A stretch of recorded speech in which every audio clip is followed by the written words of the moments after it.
Hi, Judith. I'm Pamela Waldrop. I'm president of Fotofoto Gallery, and welcome to our Gallery Talk series. We're looking forward to hearing about you and the image that you had accepted into our 16th National Photography Competition exhibition. So first, well, thank you for having me, and I really appreciate the forum and you reaching out in this way. It's a lovely idea. Thank you. First, could you tell us a little bit about your image, what there was about it that, well, just describe the image. Well, the images was taken in Central Park, and in the forefront, there's this very bucolic waterfall and a series of steps. So the waterfall, as you look at the picture, sort of curves to the right, and the steps curve to the left. And my husband and I take walks in Central Park all the time. And I was just taken by the beauty of it. And also, I guess, the surprise of it, because you're in Central Park. And even though it's a park in the middle of New York City, to see something quite that reminiscent of, coming upon it and in a forest, it was also surprising. So I think it was a combination of the beauty and the surprise that kind of caught my eye. But then, as I think often happens with the beginning of photography projects, I knew it was going to be attractive because it was so beautiful, but what I didn't appreciate when I came home and looked at it was the importance of the building in the far left.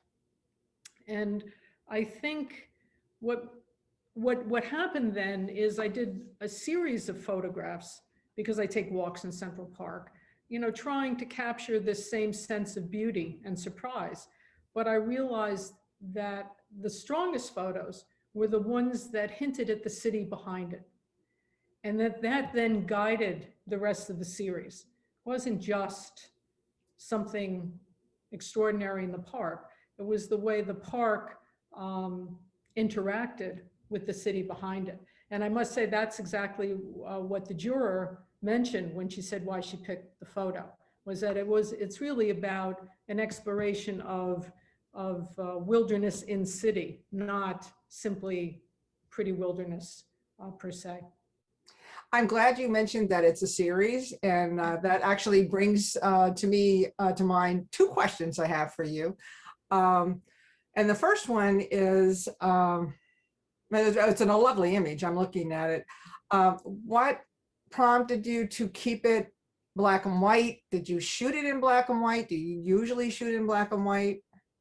Well, I always shoot in color because I'm very adept, but I always intend to do black and white. I don't really respond to color, and I've always loved black and white photos. But I have a story about that, which really proved to me that I don't respond to color. So I'm a retired psychiatrist, and in my residency, we were taught a little bit about Rorschach testing. That's the realm of the psychologist. So it's not that I can do it, but you look at the cards, and as you go down the series, some of them have bright red in them. And as I realized how people respond to it, people respond to the red in the photo, in the Rorschach card, but I didn't. It was like the red didn't exist. The fact that there was red, I didn't respond to. So that was very striking to me, because everybody responds to the red, but I did not. There's something in me that I almost see the world in black and white. So I was just a born black and white photographer. You mentioned that, and I get it, you mentioned that it's really a lot about the interaction between the landscape and the cities and the architecture. And is this a theme that follows through in your series? And yes. How many images were there in your series? There are 9 at this point. I'm not sure it's done. I've sort of spread out now to other parks in the city, but sort of exploring that same idea. Although I have a mentor, and she dubbed it, which I really love the title. So it's not, I originally called it, Central Park or Journey, which is very prosaic. But she dubbed it, How Do I Get There From Here? And that actually is the title of the series, because in the pictures, there's also this sense of melancholy that somehow there's something beyond that you can't get to. And then even though I started taking the photos before the pandemic, it then took on a deeper resonance when you look at them all together, because none of them have any people. And there's this sense of the city's at a distance, but you can't quite get there, beyond our reach. And again, it's rather melancholy, I think. Is there any place where we can see your series together? Yeah, how do I mean, it's on my website, so